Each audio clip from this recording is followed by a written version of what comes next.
மாவட்டம் திருப்புவனத்தில் ஸ்ரீ பத்ரகாளியம்மன் கோயில் மடப்புறத்திலே தற்காலிக காவலராக பணிபுரிந்த அஜித் குமார் என்பவர் சந்தேகத்தின் பேரில் காவல்துறைக்கு அழைத்துச் செல்லப்பட்டவர் தற்போது இறந்திருப்பதாக செய்தி வெளியாகி லாக்அப் மரணம் என்ற பெயரில் இந்த செய்தி வெளியாகி பரவிக்கொண்டிருக்கிறது. ஒரு போலீசார் ஒரு நபரை சந்தேகத்தின் பேரில் விசாரணைக்கு அழைத்துச் சென்று விசாரித்து சட்டப்படியான நடவடிக்கை தான் எடுக்க முடியுமே ஒழிய சட்டத்தை அவர்கள் கையில் எடுக்க முடியாது.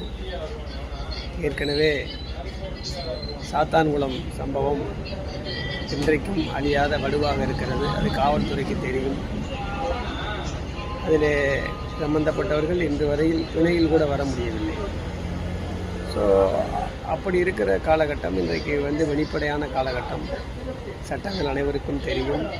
மீடியா உலகம் இதில் காவல் ஆய்வாளரோ காவல் சார்பு ஆய்வாளரோ போலீஸ் அதிகாரிகளோ சட்டத்தை தாங்கள் கையில் எடுக்க வேண்டியதில்லை.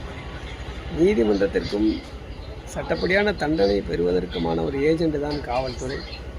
அந்த வகையில் அவர்கள் சந்தேகத்தின்படியாக ஒரு நபரை அழைத்து சென்றால் கூட அதற்கான ஆதாரங்களை முகாந்திரங்களை பிரமா பேசி ஆஃப் தி கேஸ் அதற்கான எவிடன்ஸ் சாட்சியங்களை ஆராய்ந்து உண்மையிலே அந்த சம்பவத்திற்கும் அந்த நபருக்குமான தொடர்பு இருப்பதை ஊர்ஜிதப்படுத்தப்பட்டால் முதல்கட்ட விசாரணையில் பிலிமினரி என்கொயரியில் அது தெரிய வருகிற பொழுது அவரை உடனடியாக முதல் தகவல் அறிக்கையில் இணைத்து உடனே சம்பந்தப்பட்ட அருகில் இருக்க நடுவர்கிட்ட ஆஜர்படுத்தி நீதிமன்ற காவலுக்கு உட்படுத்துவதை தான் சட்டப்படியான செயலாக இருக்க முடியுமே தவிர இல்லீகலாக சட்டவிரோதமாக டிடைன் செய்வதோ அடைத்து வைப்பதோ 24 மணி நேரத்திற்கு மேலாக அடைத்து வைப்பதோ இதேபோல் சட்டத்தை கையில் எடுத்து யாரோ ஒருவரை திருப்திப்படுத்துவதற்காக யாரோ ஒரு சமுதாயத்தை சார்ந்தவரை திருப்திப்படுத்துவதற்காக ஒரு சில இடங்களில் மட்டுமல்ல பல இடங்களிலே காவல்துறையினர் சட்டத்தை தன் கையில் எடுத்து இது போன்ற அசம்பாவிதங்களை மாட்டிக்கொள்கிறார்கள்.